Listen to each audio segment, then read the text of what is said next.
नमस्कार, सायकल 11 या यूट्यूब चॅनलवर आपले स्वागत आहे। आज आपण जीएसटी टॅक्स ऑनलाइन पेमेंट कसे करावे हे पाहणार आहोत। सर्वप्रथम जीएसटीच्या वेबसाईटवर जावे। खाली दाखवल्याप्रमाणे जीएसटीचे होम पेज ओपन होईल। वर डाव्या कोपऱ्यामध्ये आपल्याला लॉग इन बटनवर क्लिक करायचे आहे। लॉग इन पेज ओपन झाल्यानंतर यूजर आयडी, पासवर्ड व कॅप्चा टाकून लॉग इन करायचे आहे।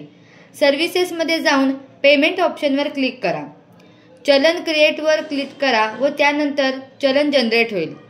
चलन जनरेट झाल्यानंतर अमाउंट चेक करून घ्या व पेमेंट ऑप्शन सिलेक्ट करा। त्यानंतर चलन हिस्ट्री शो होईल। CPIN वर क्लिक करा। ई पेमेंट मोड सिलेक्ट करा। त्यानंतर तुम्हाला बँक सिलेक्ट करायची आहे। आय ॲग्री करून मेक पेमेंट करा। जर UPI ऑप्शन सिलेक्ट केले तर तुम्हाला तिथे स्कॅनर शो करा असे म्हणा। स्कॅन करून पेमेंट करा व रिसिप्ट डाउनलोड करा। अशा प्रकारे आपण जीएसटीचे ऑनलाइन पेमेंट घरबसल्या करू शकतो। अशाच माहितीपूर्ण व्हिडिओ पाहण्यासाठी आमच्या चॅनलला आजच सबस्क्राइब करा व जास्तीत जास्त लोकांपर्यंत पोहोचवा। धन्यवाद।